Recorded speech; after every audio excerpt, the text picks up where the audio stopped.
So we're going to be bringing on our next guest, and his name is Mychal Wynn, and his first name is spelled differently. I need to ask him: is that a family's name, spelling of his name, or just his parents wanted to do something fancy, or what? So anyway, um, Mychal has a book called HBCU Scholarships and More, and this is an area, as you all who watch this show know, that is really near and dear to my heart. Because I write about something similar. I'm sure he has a different angle because my book is not about HBCUs in general. It's more about just getting money. But Mychal, welcome to Black Authors Matter TV. And if you'll unmute your mic so we can hear you, that would be great. Thank you very much. I'm excited to be here. Well, we're Okay. excited to have you. Thank you for being here tonight. It's a pleasure. Okay, so I see your book behind you, but do you have one that you can put like closer to the camera so people can really get a good look at the cover of your book? Absolutely. Let me grab that one. Okay. All right. Let's Uh, see. Oh, that's a over, thick put it book. over to the yeah, yeah. It's a nice cover. Now, what is that? What is that in the letters? Those are pictures of different people who graduated from HBCUs. Yes, the people, students currently attending HBCUs. Oh, okay. All right. Yeah, I like the cover. And what did you go to an HBCU yourself? No, actually, I attended Northeastern University. My youngest son, he's a Gates Millennium Scholar. He attended Morehouse. Oh, okay. And, All right. my oldest son, he attended Amherst College. I have this broad range of experiences because I've been working with students for over 30 years now. And in working with them, for some students, it has been more advantageous in the past for them to go to attend PWIs because they receive full scholarships. Um, we have seen over the past several years a huge increase in scholarships at HBCUs. And now, particularly with the Trump administration, HBCUs are becoming increasingly safe, emotionally supportive, and safe spaces for students of color. Mhm. Yes. My daughter went to You can well, find my themselves. daughter went. Mhm. Yeah, my daughter went to Central, North Carolina Central, And and my daughter went to Clark Atlanta University. my siblings all went to HBCUs. I'm the only one who didn't go to one.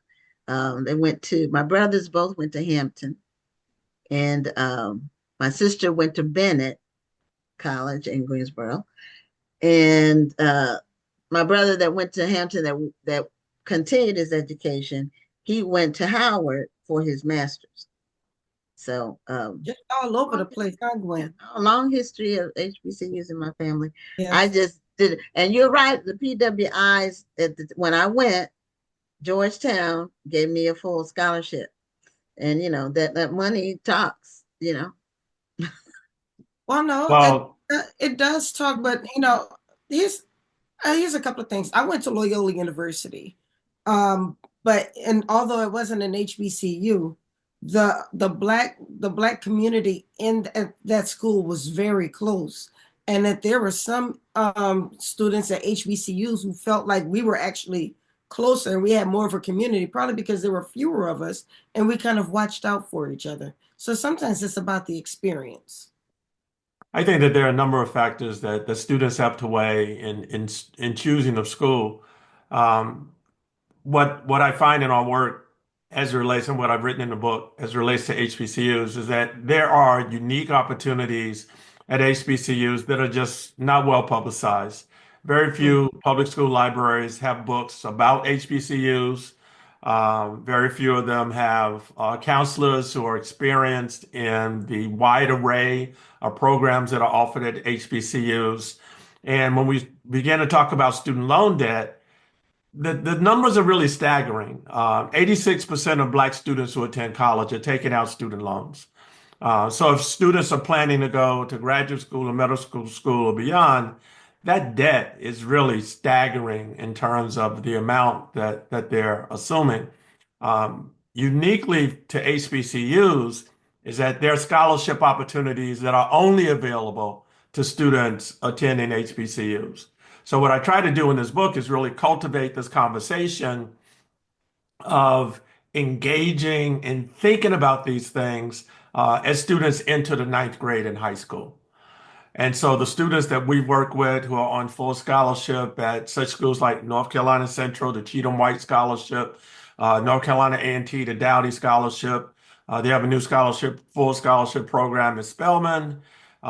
They've had for years full scholarship opportunities at Xavier University of Louisiana and at Tuskegee. And those programs are transparent in terms of what students need to do. This is really an important point. If when we look at public education, uh, Black students are performing the lowest across all academic measurements. However, we meet too many students who are in the 12th grade who say, I didn't know that I should have been doing a certain set of things starting in the ninth grade to qualify for these types of scholarships. So what I'm communicating in the book is that we need to start these conversations much earlier so that our young people have more ownership of their academic achievement as they're going through high school, so they have more opportunities when they graduate from high school. Right. And not, yeah, ninth grade does count.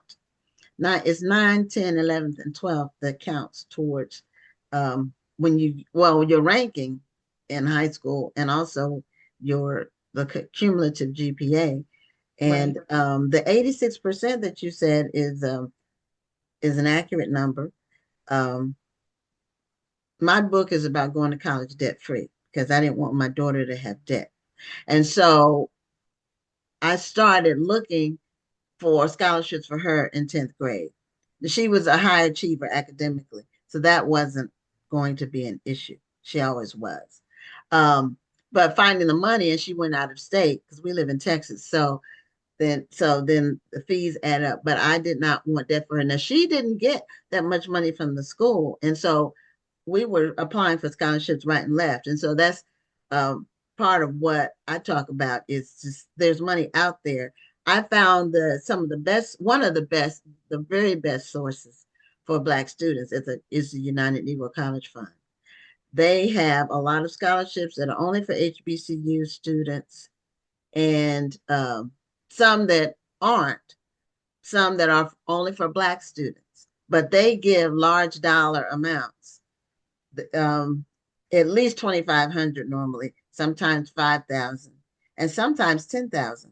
So that was one of the best sources that we had. But we applied everywhere. We applied for every scholarship we could find that she qualified for, and so she graduated with zero debt. Okay, so here's some of the parallels, but also some of the areas in which we have to expand the conversation. Is that it sounds like you were the type of parent to your daughter, as my wife and I have been the type of parents to our sons. But unfortunately, for Black students, too many of them, or not too many, a large number of them are coming out of first generation households, so their parents don't have the wherewithal to assist them in searching for scholarships. Students are unaware of developing their body of work throughout high school in terms of GPA and class rank to qualify for scholarships. Now, that's only the tip of the iceberg. The other thing that I talk about in the book that many Black students are totally unaware of is how to write a scholarship winning essay, how to package a scholarship application, how to build your body of work in terms of across community service and leadership as you're going through our high school. There are households where those things are a common conversation where parents are in fraternities or sororities or they graduated from college and their children are involved in organizations like Jack and Jill and Links and mentoring programs, Delta Gyms and so forth. But for the majority of our children, particularly if they're in urban schools, they are conditioned to believing that their only scholarship pathway into post-secondary education is through athletics, Sport. without even knowing Mm. that athletics is one of the least available scholarship pathways. That in the NCAA, they publish the statistics, and there are very few athletes who are attending college on full scholarships. So with that type of cultural connection or misinformation, there are parents that put all of their eggs Eggs. into Yep. the athletic basket. Yes. And they don't talk about GPA or class rank or test scores or those types of things that lead to many, many other scholarship opportunities. And even in turn, as it becomes something as simple as when you apply. So many of the students that we guide into HBCUs have very specific early action deadlines where if you don't apply to college by that deadline, you're not even considered for the institutional scholarships that they're offering. And so our children go through high school, well-intentioned, planning to go to college, and none of this information is available to them. And even with my book, it's not in most high school libraries. I mean, it is difficult to even get the information into the hands of our children so that they're able to make these informed decisions.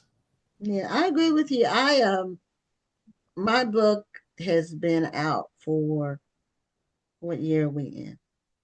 10 years, but every year I do a update, I do a revised edition every January. So um I'm gonna just go back a little bit. When my daughter was in high school, the guidance counselor never, I mean, and my daughter has two informed parents, two college degree parents. Okay. The guidance counselor gave no information, no information. Everything that we got was because of effort, on mostly my part, me and my daughter. But I hustled. I was at the school all the time getting transcripts first. You have to go get the transcripts or get them sent and all that. Um, so what I found was the parents really need to have this information if they're engaged. There's not, some parents just aren't engaged, and that's really challenging for any student if they don't at least have one parent that's engaged. But my book is sold to parents. um I've been putting it out for 10 years. There are people who like word of mouth. Some, they tell their friends, and then it sells online and on Amazon. I have done some speaking like at youth groups, churches, and that kind of thing. And then I sell my book there. But as far as getting it in institutions, I haven't. I hope you have more luck with that than I did. But Well, our work is different. This book is part of a 7 book series that I published and released just before Christmas. So there were 4 books. There are 4 books on HBCUs. Uh, okay, Why attend an HBCU, HBCU STEM pathways, HBCU healthcare pathways, and then this book, HBCU scholarships. And then I did a 3 book set on how to choose a career or college pathway. Now, in our work, most of our work is hands-on directly with students. So with the school districts that we've had contracts with, we work hands-on with students. And what we found in practice in our work is that in many cases, we never even meet a parent until it's time to complete the FAFSA. And we meet the parents on that one day when they okay, complete the FAFSA. And generally, we don't see the parent anymore after that. So all of our work is largely hands-on with students. So okay, when we look at students who are attending HBCU on full scholarships, it's because we were able, and again, this is a reason that I wrote this particular book, in that I can't work with everybody. So we've only worked with 3 or 4 school districts, one in Texas, Judson ISD in San Antonio, Texas. okay. And then we did some work years ago with Austin ISD. But my point is, because we cannot work with students in all the places where they need the information, we did 2 things. We created an online curriculum, but with the books, we've taken all the things that we would say to a student if we were working hands-on with them to put in the book so that the student who maybe has parents who either don't know or are uninvolved, the student who is self-motivated, we can give them all the information. But we don't just talk in the book, I don't just talk about scholarships. I talk about how to build a resume, how to transition that to a CV once you get into college, how to break apart essay writing prompts, how the importance of having people look at your application. Many students, their mindset is they just want to apply for lots and lots of scholarships. They don't think in terms of, I need to create a quality application for the scholarships I'm applying for, those that applications that are free of misspellings and improper word usage. And now they're going to chat GPT. I'm just going to have AI write an essay for me, not understanding that scholarship providers are well aware of what is an AI generated essay versus something that a student naturally wrote themselves. So with all of that, what I'd outline is just step by step what a student can do if they want to pursue this pathway.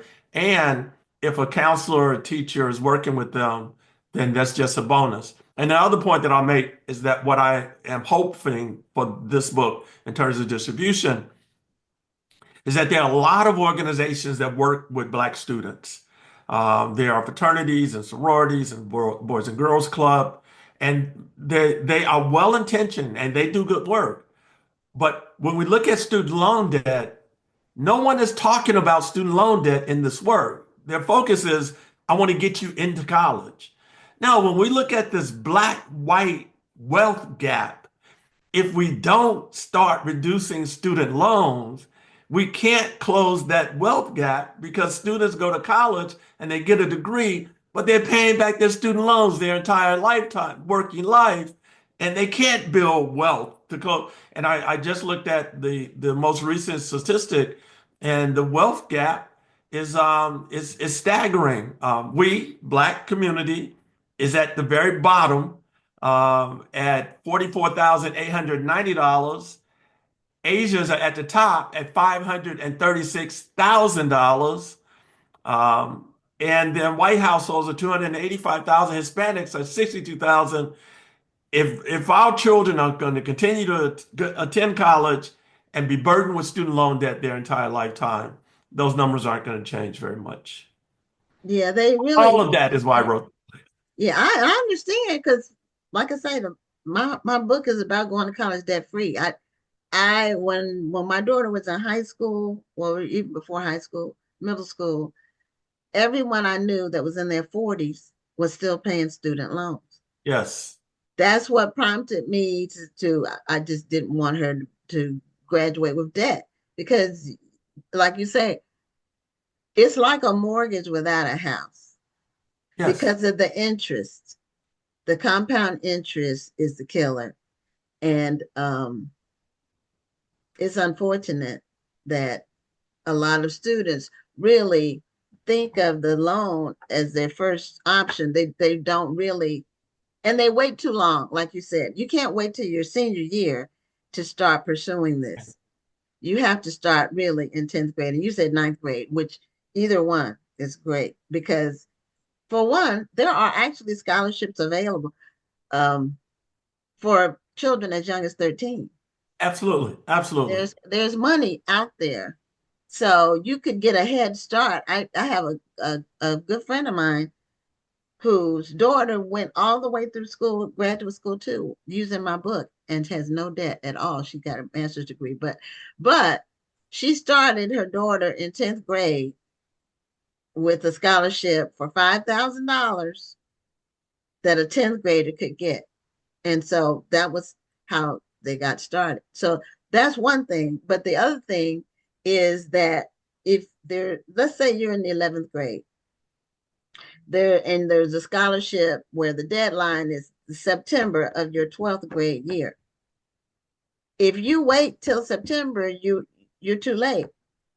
If you wait till September of your senior year in high school, it's too late for you to have all the information you need because a lot of it you have to get documents, you have to have documentation. There's things you need to apply for these scholarships. And so you need to know what you need for the things you want to apply for.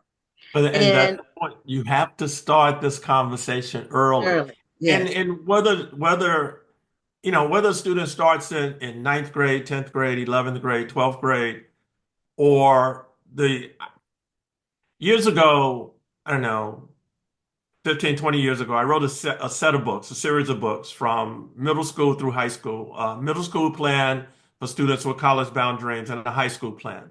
And so the model that we developed, that we began working with school districts, was developing a 7-year plan. And that 7-year plan was designed to position you for a full scholarship from the institution. The institutions, no scholarships can beat an institutional scholarship if you can get that scholarship. Mhm. So that's how both of our boys attended college. That when our son was in started sixth grade, we were already thinking about the Gates Scholarship, and for our other son, we were already thinking about a highly selective liberal arts college with a full need-based financial aid policy. But what we say to students is as you enter middle school, and this is a point, this is an important point for many other states. I know Texas has some unique things going on in the high school diploma endorsements and the different things that happen there. But in many other states, particularly those that have gone to a college career model, you have to make choices as you enter sixth grade that you've stuck with for 7 years. If you choose to go the STEM pathway, if you choose to go agriculture or whatever it is that you choose. And so what we say to students is that, look, for example, there's an 1890 scholarship for HBCUs, full scholarship for students who are majoring in agriculture, where if you're in a school district in sixth grade, you're choosing the agricultural track, then why don't you plan and set goals for the grades you want to earn, the test scores you want to earn, and then when you get to 12th grade, as you said, you have all that documentation, you have the track record, you're ready to go, and you know where you're going. But that's planning, and that's an important conversation that we have to have in households. How do our children plan their way into these scholarship opportunities? So all of that is what I try to cover in this conversation with students and parents. And again, I have to keep going back to organizations.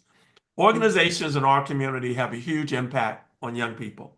So there are thousands of young people who are in Delta gyms. There are thousands of young people who are participating in Jack and Jill. There are thousands of young people who are participating in the AKA Academy. Well, at some point, someone should be having these scholarship conversations. Now, many of these organizations, they have financial literacy workshops, but you can't have I don't understand how do you have a financial literacy workshop and scholarships are not part of that conversation. If you're telling people who are under-resourced to save money for college, that's not resonating as much as you can say, if your child does this, they can earn a full scholarship to college. So we believe that the conversation just has to be expanded. I um I would venture to suggest, and I hold an essay contest every year for eighth and ninth graders, and I had a teacher tell me once that students were not participating, one, because they didn't think that cash prize was high enough. And then some said that they just didn't want to have to write another essay. They already had a lot of work to do. So I think that I say that to say, I think sometimes we discount things because we don't think that the price is high enough. But there were kids who were making millions of dollars in scholarships because they applied for everything, whether it was $200 up to 10,000. And two young ladies who graduated with my daughter graduated with over $1 million worth of scholarships because they applied to everything. So Sure. that's one part of it. And the other part of it is we can't just think of it as just, and that was the mistake I made when I was in high school. I'm like, I'm tired of writing essays. I don't want to write another essay. And but I missed out on opportunities because I didn't take the time to write that other essay. And I was a good writer. I just was going through a lot of stuff and I said I didn't want to do it again. So I think that needs to be part of the conversation as well. It's not just financial literacy or looking for the scholarships, but sometimes going that extra mile because life doesn't get easier the older that we get. Absolutely. And you were blessed to be a good writer because I'll tell you, many of the students that I'm working with now in different districts in different parts of the country, they have not had access to good writing instruction. And many of Mhm. those students will not even apply to colleges that require an essay. So if a college doesn't require an essay, they're unlikely to be giving away a lot of scholarship money. They're making it easy to get in. So they don't have to offer scholarship money. And if a student doesn't have the skill set to write a college essay, Right. students are going to struggle with any type of scholarship essay. And so I talk about that in the book as well, just trying to help students to understand how you break apart an essay prompt So and this is how a you whole write. resource center in this book. This isn't just here's a list of scholarships or this is Oh, what you need no. to do. This is your plan, and this is how you can set your goals to reach that plan. Absolutely, absolutely. And for students, and writing essays as you go through high school is an important skill to develop in preparation for college. If you believe that you don't want to write any essays to get into college, once you get in, you're still going to You're have to gonna be write doing a lot essays. of writing once you get in there. That's So Well, a this, big this thing. is another reason why I created my course. That if there's any organization, and my sorority Zeta Phi Beta usually invites me to teach this course to their kids, but I actually teach a course on writing winning essays. What you should look for, how just as you said, how you break down the prompt, and the little things that can mean the difference between winning or losing the scholarship. You might have some great ideas, but somebody else has great ideas and they wrote them a little bit better. So what are absolutely. those small things that can put you over the top? So then if we look at the collective brain power of us in this Yeah. conversation, we're talking about all the different components that our young people need, not only to become proficient writers and also when we talk about scholarships, proficient researchers and then we talk about grit, having the grit to actually sit down and work through it without looking at, oh, this is only 200.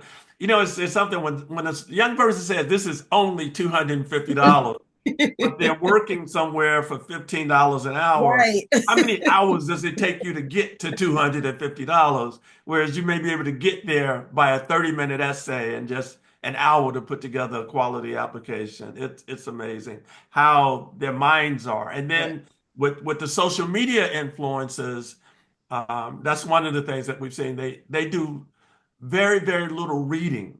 They want to get all Hmm. of their information through From a podcasts video. and Okay. TikToks and YouTube Hmm. Right. Yeah. videos. Right. Well, I wish we Yeah. could talk longer, but unfortunately, we've reached the top of the hour. I did put your website in the chat, www.accessandequity.org slash Yes, our foundation slash Mychal Wynn.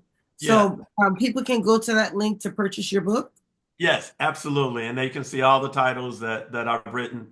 But I really want them to take a good look at this HBCU HBCU series scholarship. of books and tremendous opportunities for our young people. Yeah, and I Absolutely. want to say one last thing. If the group of us, and when I say us, I mean Black people, that is the most upwardly mobile because of education is strangled with college loan debt, then what does it say about the future of our community? Because if your most upwardly mobile group is just strangled by debt, then the advancement is strangled as well. So we need to hope that we can help those behind us and other generations to not make that mistake. And that's why I continue to preach the same sermon you're preaching. Just I'm using a different chapter, a different hymn in the hymn book, but it's all the end result is all the same. get the money's out there. You need to do the things necessary to get it. Absolutely. Absolutely, sister. Yeah. All right, thank you so much for joining us tonight. Thank you for what you're doing to help empower our students. Guys, go out and get this book. Let's empower our kids to not just get to college, but to stay in college and to achieve. Absolutely. Thank you. I Oh, enjoyed talking to you. okay. Same here. Thank Have a great you. night. Okay.